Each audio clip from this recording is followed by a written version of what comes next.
Okay, we're recording. Welcome to the show. Chuck, take it away. All right, so you want to read the disclaimer first for us? You know, read that. Do you have that somewhere? I do. I know you got it. Since we're recording this episode 37 of our show here. Correct. Read it out for us, John. The following show and broadcast is a production of Better Savannah, an independent expenditure committee dedicated to better policy outcomes at the state and local level. The views, opinions, and statements made by the hosts and or guests do not necessarily reflect the views of Better Savannah. Back to you. They could. But they just don't necessarily. I love that. I'm not a lawyer. I just play one on Facebook. We got a really good show. We got a lot of stuff coming up. I'll let John preview next week's episode in a little while here, but I want to just take a break to let everybody know that, you know, we're kicking this week's episode old school, just recording it and putting it out next week, or not next week, but over the summer here. We're going to shift our focus to the statewide races, okay? And we're going to be doing some interviews with candidates for Attorney General, Labor Commissioner, Lieutenant Governor, Secretary of State. These races are going to be heating up, you know, as the year goes on. And I know that our guest and John knows this very well. You know, local politics in Savannah, like, doesn't really kick off till like around Labor Day anyway. So, you know, the statewide stuff is kind of what's going on. So we want to use the summer break for kind of the local stuff to, you know, shift a little bit of there. We'll still be covering a lot of the local issues. We'll also be switching over our streaming service soon. So, you know, our presentation will keep improving for all of our fans. So we appreciate you tuning into this recorded episode of Better Savannah. John, you want to preview next week's episode real quick before we get in to tonight's episode? Well, sure, Chuck, but I just want to introduce our guest for tonight, Larry Stuber, former City of Savannah Alderman for the 3rd District. And we're going to get to a conversation with Larry. And Larry and I go way back in the community. So we'll get to Larry in just a second. I want all our viewers to know that we're just almost at 3,000 followers on the page. I can remember when I was thrilled when we were at 500, 600, 1,500. So here we are. And I want to talk about next week's show number 38. It's called Who Watches the Watchman? And it features former County Commissioner Jay Jones, who's also the CCDC president, and Cat Ford and recent city council candidate Clinton Edminster. County commission candidate, but it's County okay. Yeah. We're going to be talking about Cat, and I think that whole Amazon distribution system is going to be fraught with discussion on how we're going to get, you know, up to 1,000 people out to that job site when there is no bus transportation there. So that'll be a good show. That's basically, and then you're going on vacation. That's right. You're going to California. I'm going to California, just like the Led Zeppelin song. So. Well, Larry, it's a pleasure to meet you. I've heard a lot about you from John. You represented the 3rd District for 4 terms. Is that right? No. 4 years. 4 years. I'm sorry, 1 term. You were okay. So like John, I always find that people who briefly serve in government, and I can name a couple more, like Jeff Reno, you know, people who have like gotten in there, tried to make change, often don't stay very long. So I'm fascinated to hear your perspective about city government. It's a big aspect to our show and to, you know, our committee's goal of better policy here at the local level primarily. You know, also it includes the state stuff because of how, you know, the Constitution and chartering works. But welcome to the show. Glad to be here. Larry, you served under Otis Johnson as mayor, isn't that correct? That's correct. Who else was on that council with you? Mary Ellen Sprague, District 4. Jeff Felser at large. I'm losing track now. Clifton Jones, I think it's District 5. Right. Mary Osborne was District 2. Van Johnson was District 1. Forgotten who the other Edna Jackson was at He large. was the other at large. Yeah. Who was who was in Estella's seat? Clifton Jones. Oh, okay. Yeah. Okay. Yeah. So you knew Mayor Johnson in his first term. That was his first. No, second was term. his second. It was his second term. So he was, not as experienced as he is now. What can you tell us about working with him then to give us insights on his time as mayor now? I had a good working relationship with Mayor Johnson. We agreed on most of the issues, probably 95% of them. We agreed. There were some that we disagreed, and we disagreed respectfully.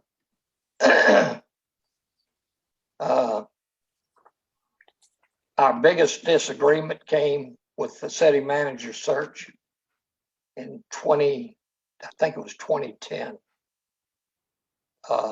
But that's politics. That sounds awfully familiar. I'm sorry? It sounds awfully familiar with what's going on right now. Well, I think, I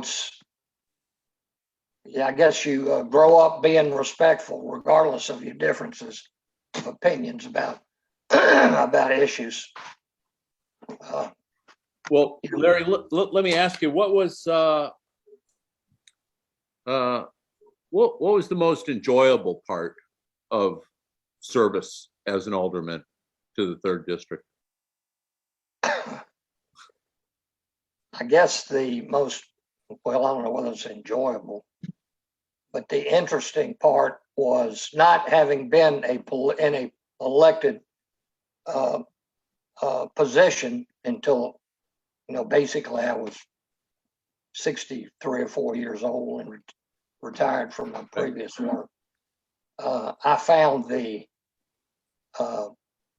dynamics of working with 8 other people on the council interesting and frankly entertaining. Yeah. and it took a little while to figure out what motivated the elected officials during my term. I don't expect it's much different from the rest of the terms that people serve down there. Well, this term seems to be pretty raucous, and I'm just kind of wondering, what was the dynamics that you're describing? I mean, I know some quite entertaining stories about city council myself already, but I was trying to get a comparison towards how things are now that seem so divided and contentious, where you don't seem to be describing it that way from your experience. The council that I was on was not as contentious or argumentative as the current. But I did find that during my term, the personal egos, and I think this is, I don't care where you are in the political spectrum, elected leadership, egos have a lot to do with elected officials' behavior. And, it's just the way it is. Michael So Brown. A lot of egos. Michael Brown was city manager for most of your term. Yeah, he resigned in, I think it was May of 2010. So we were without. Well, we had an interim city manager at that point, and then went through a rather lengthy search for a new city manager.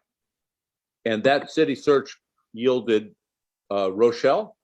Yes. Okay, I got it. What was the difference between Rochelle and Brown, if you can characterize the two styles?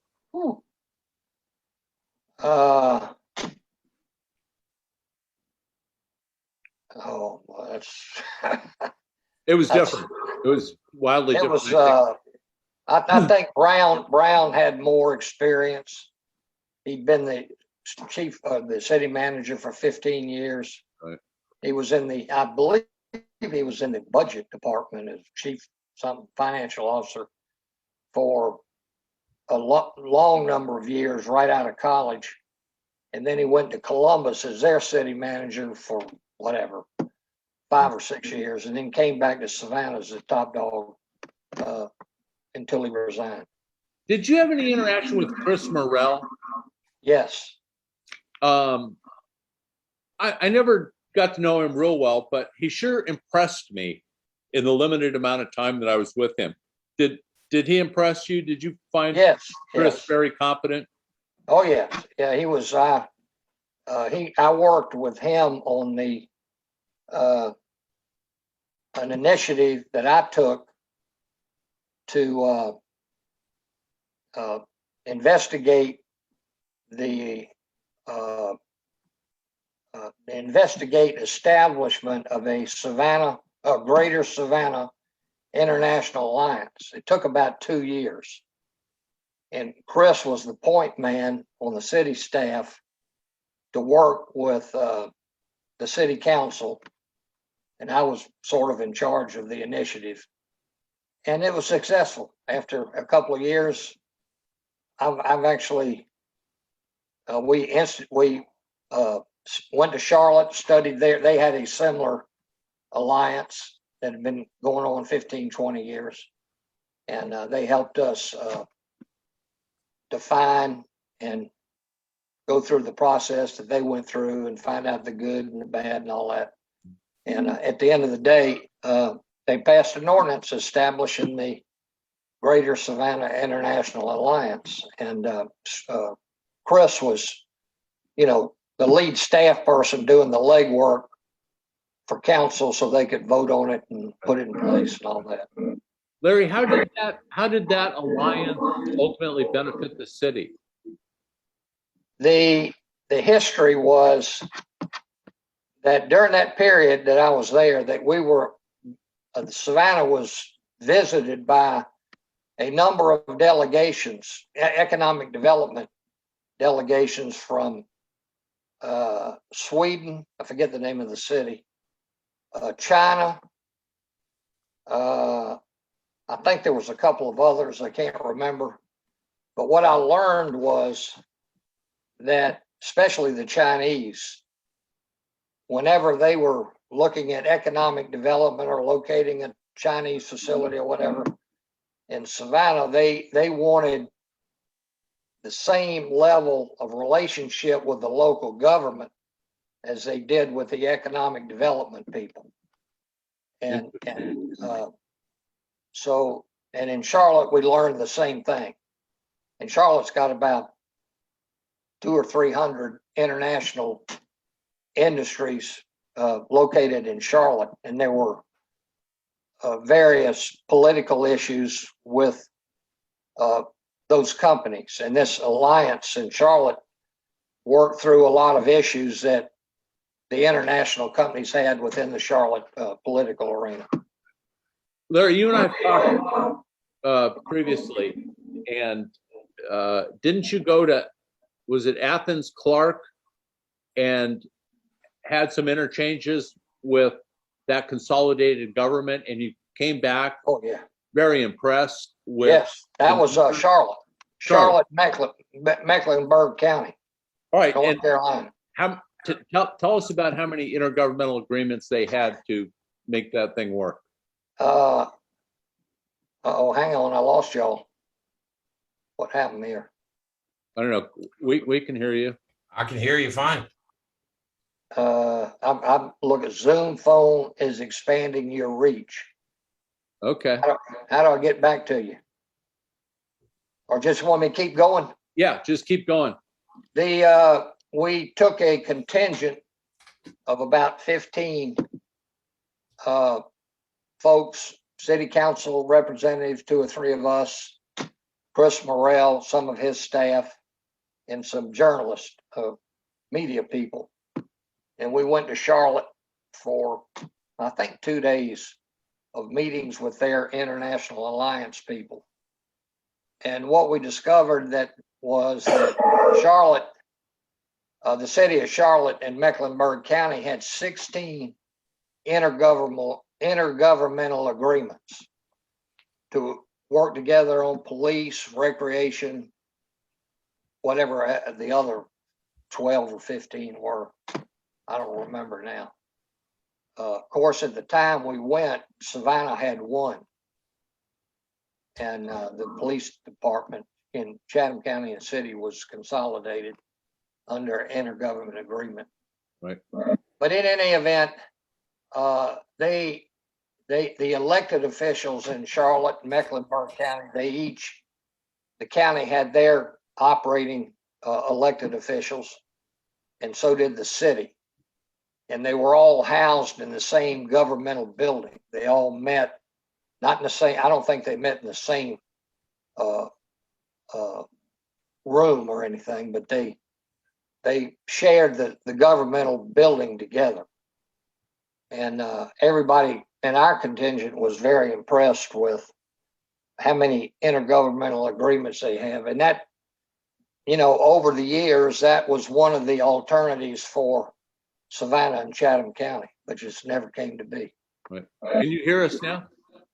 I can hear you fine. I don't have a picture. I think a window just popped up on his screen. But Larry, I want to shift to this topic. I want to bring Carrie and John, into this as well. When John told me about this, I was kind of like floored because, we have not had a permanent city manager since Rob Hernandez left.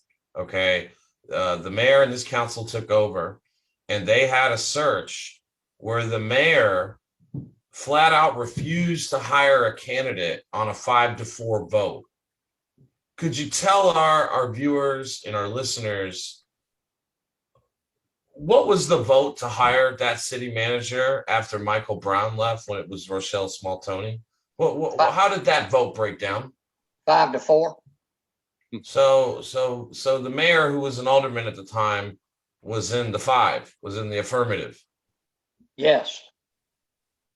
Wow. Thoughts, guys? Yeah.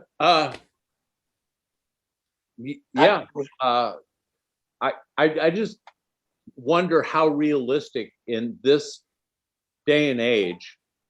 Not that was that long ago. I was gonna say that was 11 years ago, John. Well, okay. In my clock, that's not terribly long, but in the real world of government, that's a ice age ago. Maybe it's just unrealistic to expect unanimous votes anymore, or even supermajority votes.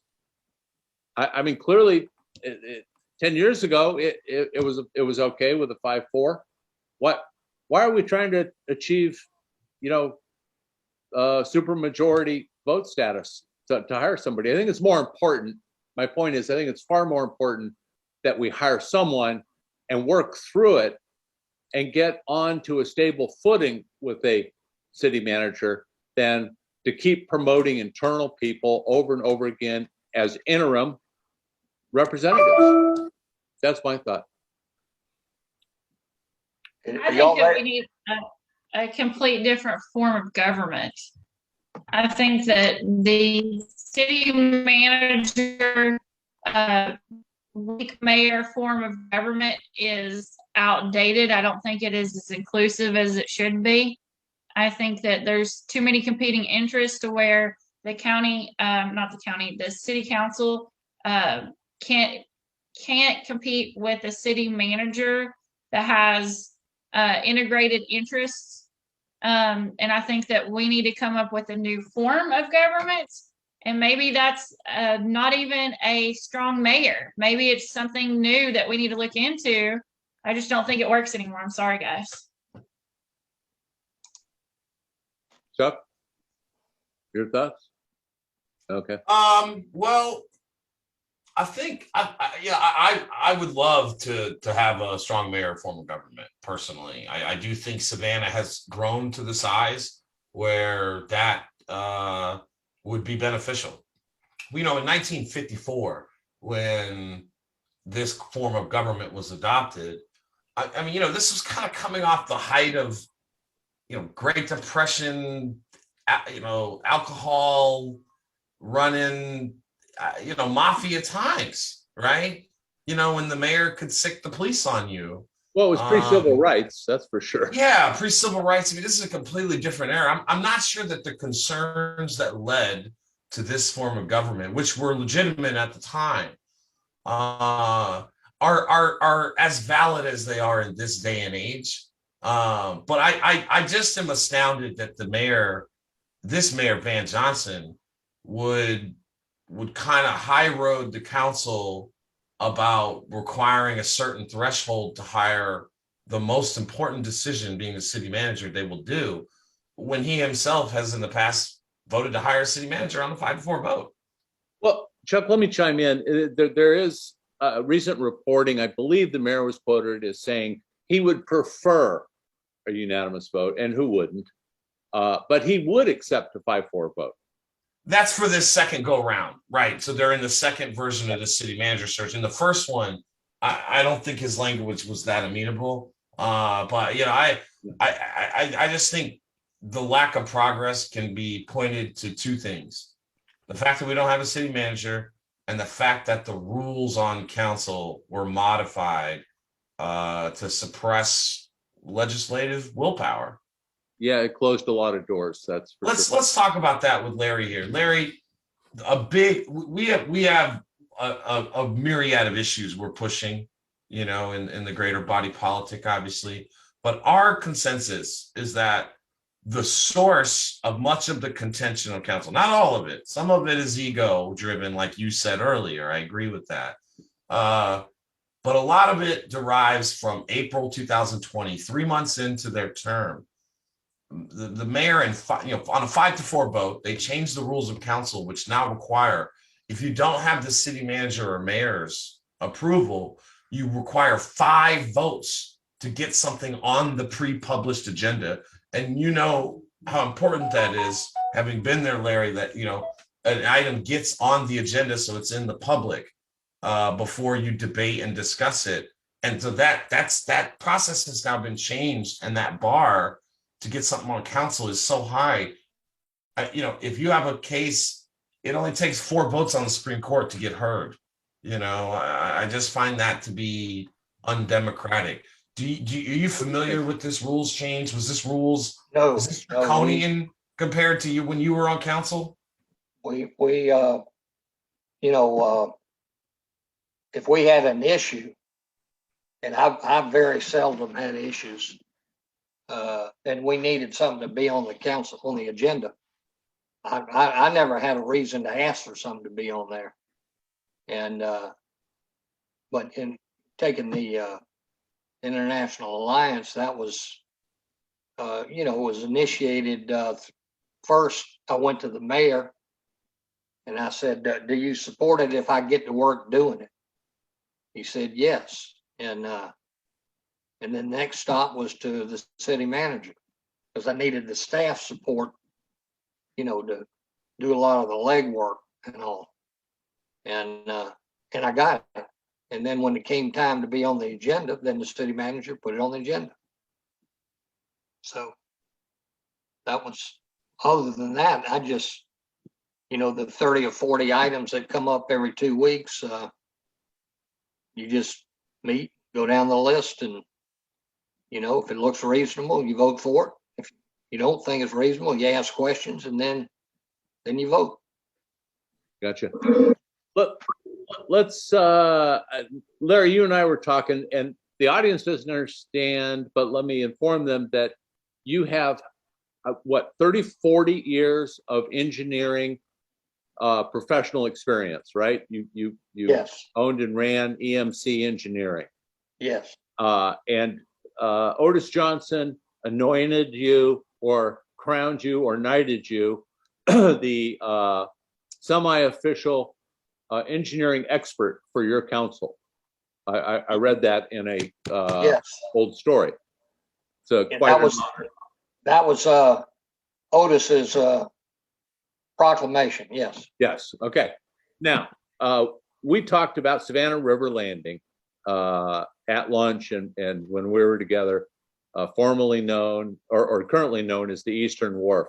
And there was a river walk extension in 2008 or 9 that it was under construction when I went on the council in January of 08.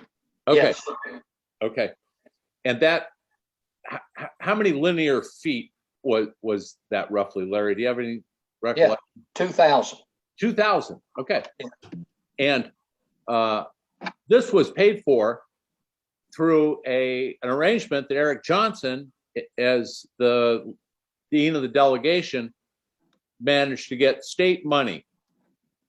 Yes. He got $6 million, I believe the number was, for. I think they got the whole thing, but I'm not certain of that. It was, okay. The initial project was 10 million. Correct. And the lion's share, if not all of it, wound up coming from Atlanta. And yeah. Yes. The work started. And what did you discover? What did you wind up advising and consulting? In the early part of a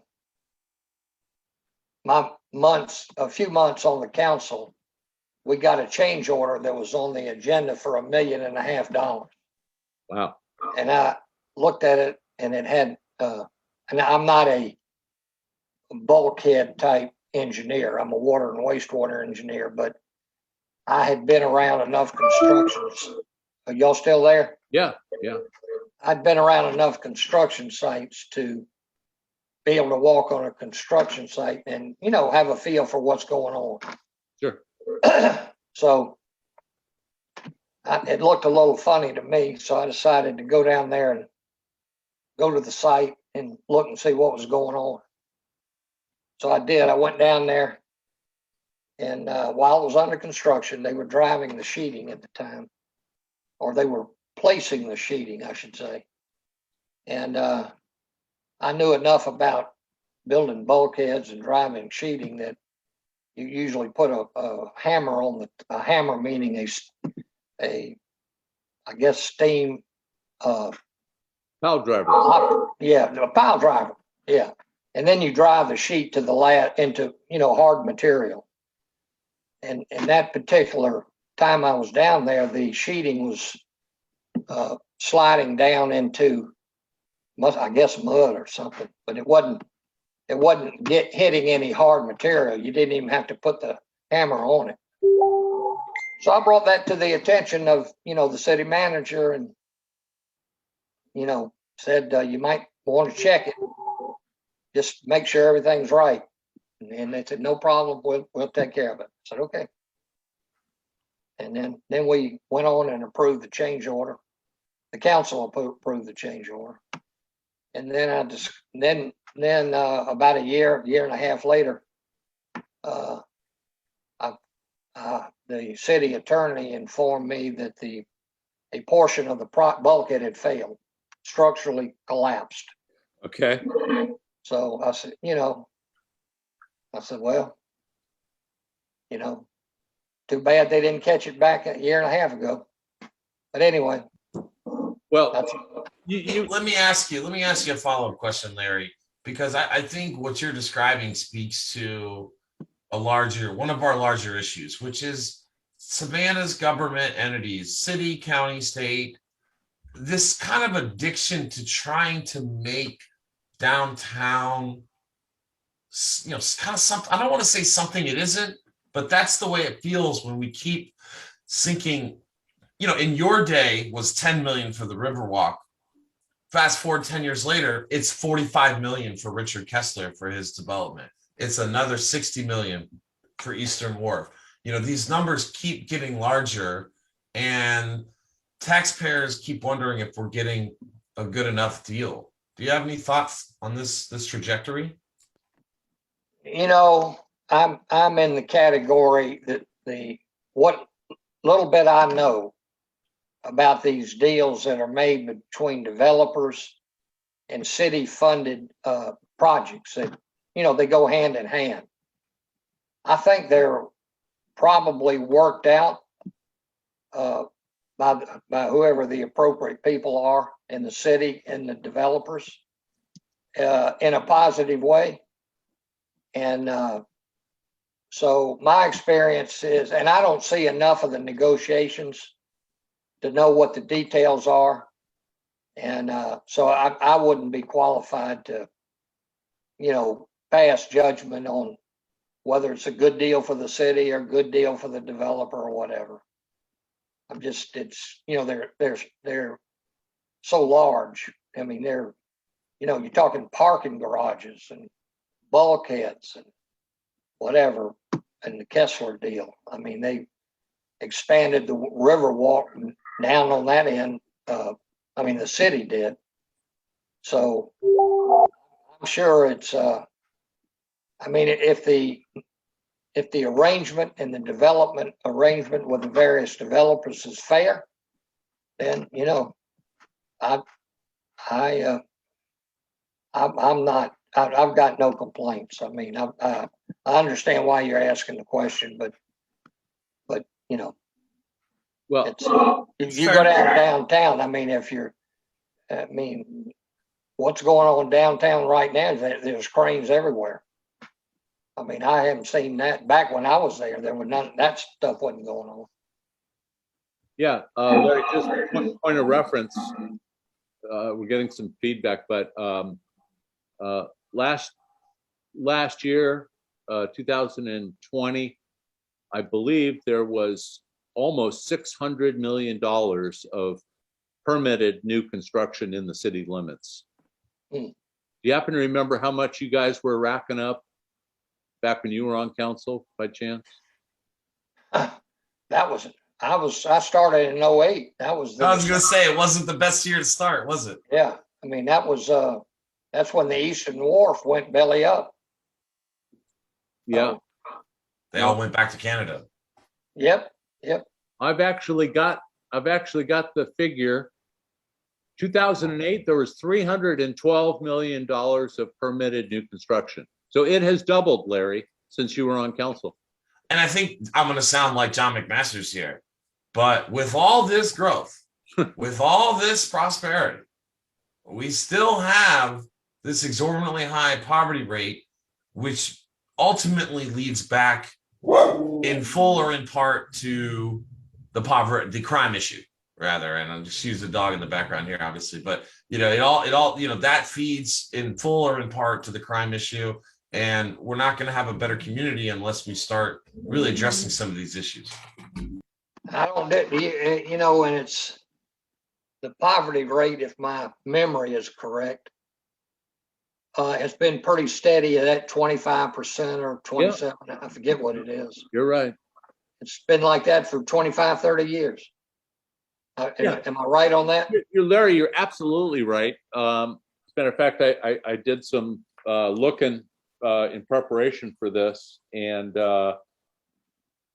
in 2017, the Census Bureau said the Savannah poverty rate was 26.5%. And that was averaging years 2011 to 2015. So for those 4 years. And today we use the number 27, 28%, pretty close. Well, I know you're an engineer and retired, Larry, but why, what is your thinking on why we just don't turn the corner on getting those numbers down when we're doing so well, whether it's the port or seated deals or tourism and hospitality, hotel growth?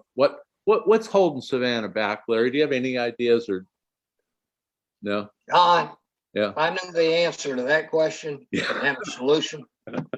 I would probably become pretty wealthy. Yeah, you'd get a Nobel Prize. That's for sure. That's for sure. You don't get rich in the gold rush getting gold. You get rich selling shovels. Well, I do like those guys that invaded that pipeline. They got $5 million. You saw that today? Yeah. What do you think about that? I know Colonial's got a lot of local ties here. You know, they I- paid it. I read they paid it within 2 hours or so. I would say Colonial got a deal. You know, Larry, at lunch today, I asked Linda Whittish if that was the same Colonial Oil that's here in Savannah. No, She no. said, no, it's not. no, it is Oh, it's not. not. See, that's what I thought it was. Oh, I'm No, wrong. No. It's No, just that was- same name, different companies. Oh yeah, totally. They're not related at all. Hey, you guys, I've got a. Gotta go. No, we appreciate your time. Oh, no problem. It's interesting conversation. I'm sure your soon to be 38 sessions will be full of great ideas.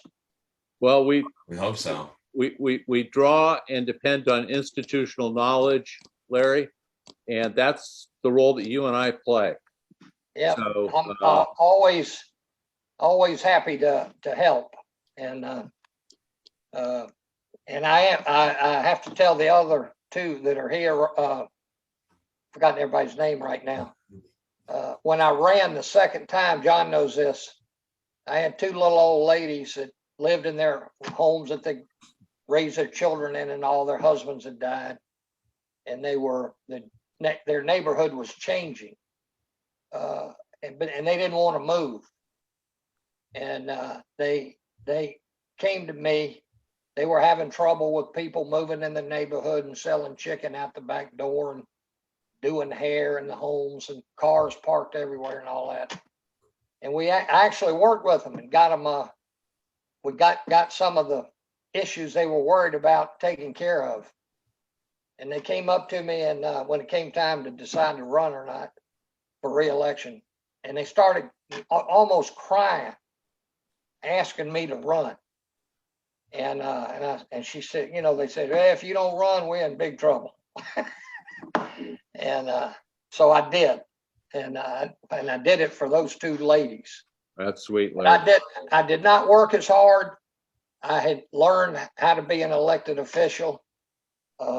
Very frustrating when you're used to doing things a certain way in the private sector. Yeah. And then you got to get into that political arena, and things just don't go. They don't go the way they did in the private sector. So I lost, and I lost by 16 votes. Goodness. And my opponent told me I was to the right of Rush Limbaugh. And That's an easy thing to say, Larry. Now they'd probably say Donald Trump, but I can't thank you enough for joining us. Thank you. Yeah. Glad to do it. Y'all have a good luck with your next session. All right. Absolutely. Have a great night. Yeah, take care.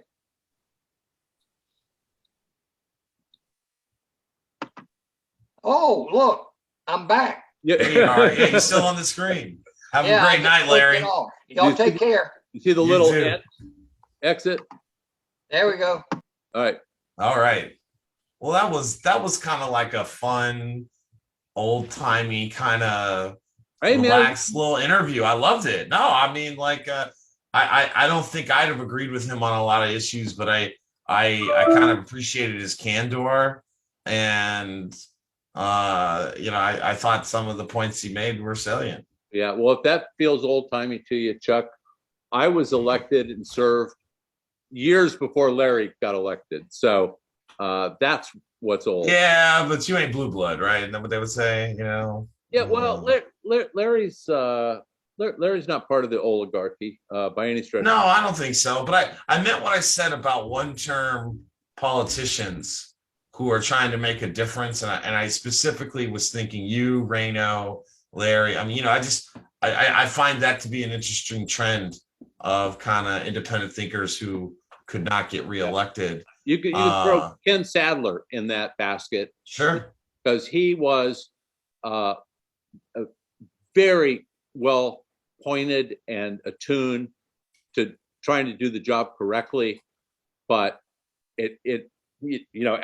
after one term, he said, yeah, this isn't for me. I'm out. So it does happen. Yeah. So Carrie, I know that you had some thoughts. What did you think about Larry's comments?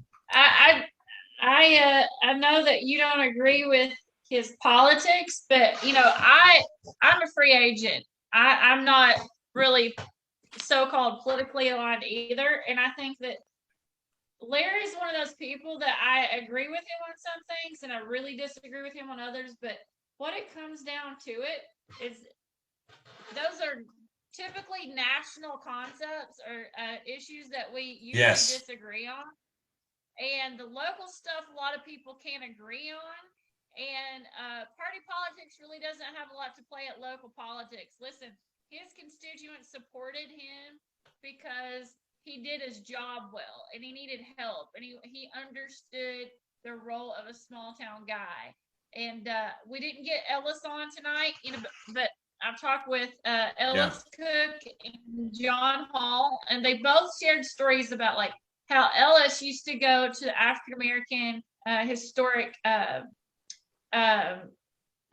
cemetery in his district, District 3, and mow it. And he did that for a long time, even after he served, because he couldn't get anybody to do it, to manicure the grass. And then I remember John telling me that he's paid several visits to people's houses to do things for them. And a lot of old timers, and I say old timers, ones that are more ingrained in doing stuff like that, will tell you that's what small town politics used to be.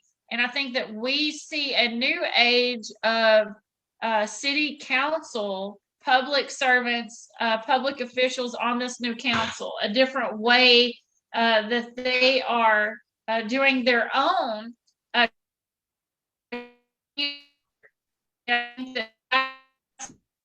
You're breaking up. Yeah. Breaking up. Ability.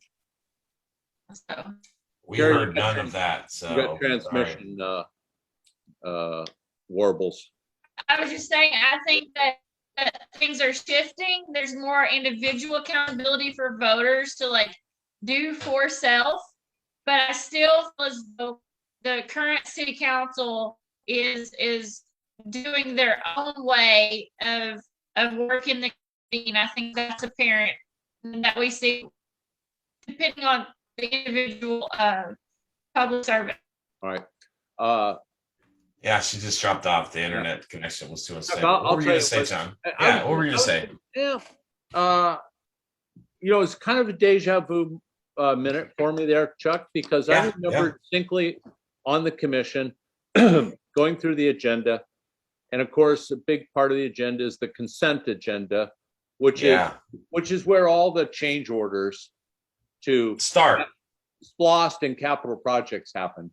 And I remember looking at the cost of some of the change orders and then realizing that 3 weeks ago, didn't we have a change order on this project? And sure enough, we did. So the fact that Larry, with his civil engineering experience, saw that change order for the Riverwalk extension at $1.5 million.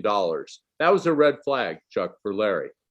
And he was decent enough to not look the other way and just approve it, rubber stamp it, not question it. He actually got in his car on his own, went down, talked to the project managers there, and put hands on, if you will, to see that the public money was actually being spent properly or correctly. Now that's the sort of guy that I like. I mean, that's a little above and beyond the normal call of duty these days. So I gotta hand it to Larry for going there and doing that. Carrie, how's your connection right now? Is it better? So you've been going back and forth. I was thinking the other day, John, we kind of started these episodes right as the primaries were going underway last year. And that was right when the Ahmaud Arbery case broke out into the public. And you've been, for part of your other professional area. You've been following that really closely, Carrie, and you've been there in Brunswick the last several days. It just got announced today that the trial got moved to 2022. What's the reaction on the ground? What are you hearing? I think the first and foremost, the reaction on the ground is, of course, the defendants are going. Their trial attorneys are going through the apparatus of what their legal arguments are going to be admissible in the pretrial motions, and they brought up a lot of the past of Ahmaud Arbery, and you get a lot of the public discourse, doesn't understand why that's happening. But the argument that the defendants are making to the state, that is those that are defending the McMichaels, the ones that gunned down Arbery in the video, basically what it boils down to, that they were trying to build a defense to say that Arbery was trying to steal from the property and Scintilla Shores, and that he attacked the McMichaels during the citizen's arrest by proving that Arbery had some sort of criminal background. And what we find is that he really didn't have a criminal background. But what we see in the case of a 2017 possible arrest in a situation where he was literally rapping 9 a.m. before work, not disturbing people in his house at a local park, he was almost criminalized for sitting in his car while black, and if it was not for the taser not working, the rookie officer would have tased him then. And yeah, there has been, I don't know how well the medical evaluation was, but Gateway Health Care deemed him functionally, schizophrenic. He did have a history of shoplifting, but who would know that by someone running down the street doing none of those things, which is the plaintiff's arguments in the pretrial motions by the side erring on the side of Arbery, looking at what is going to be deemed admissible and where do we protect the rights. You also, it was interesting that the nurse was like, I don't want to lose my job. I don't want to be involved in the HIPAA release. I don't want to talk about the evaluation because that information is confidential. Even if the person has died, that is protected, even with signing the signature release form. So I think that sitting through and seeing the step-by-step process really gives us, some understanding that this stuff is serious, and this should be a shut case with the video that was released last May, but it's not, because the defendants are trying to prove that this was, premeditated, and it's not. But it's very interesting, the background noise in the courtroom. One of the individuals that supposedly saw, without any kind of video proof, that he had been shoplifting, the description that the Caucasian lady gave is, he's just a black man, not height, not skin tone, just a black man. So there's times when you're sitting in the court where it's like quiet, and there's like gasp, where it's just like even the reporters like gasping on how bad we still live in areas where people of color are not treated the same with the same equity. So I know that was a long-winded answer, but it's really interesting to sit through this and see what the family members are thinking too. Okay. Chuck, you got any? I'm hoping that when we get to talk to these candidates for Attorney General, I don't want to talk about the open case with them because I'm sure they're not going to want to talk about it. What I want to talk about is the administration of that justice, like Jackie Johnson, George Barnhill, this whole kind of, remember that video came out months after this happened. I mean, this was a long ongoing process. So I'd be really interested to follow up on this in some of our interviews over the summer. But I think we could call that a show. What do you guys think? Yeah, I think it was fun having Larry on. Again, institutional knowledge can only be helpful. I appreciate him doing that. He was a little initially apprehensive, but because we're good friends, he said, "Yeah, man, I'll do it for you." It's just a shame that John Hall canceled on us, and that Ellis Cook didn't have the technology to join us. Well, Ellis did say that he would join us at some other time, so maybe we can arrange where I meet them, because it's older generation. Not everybody knows how to use technology. So yeah, well, we can work something out. We're gonna make some massive strides here. I'll resist the urge to make a boomer joke here. Yeah, please do. Okay. All right, folks. Well, thanks for joining us. Join us next week. We're gonna have Clinton Edminster and Jay Jones on, talk about Chatham Area Transit. Who's watching the Watchmen? I think that's kind of in reference to these boards and authorities. I myself, having served on a board or authority already, I got a lot of soft spot for that. So I'm looking forward to that conversation, and we'll see you guys here next week. Same time, same place. Peace out. Sometimes.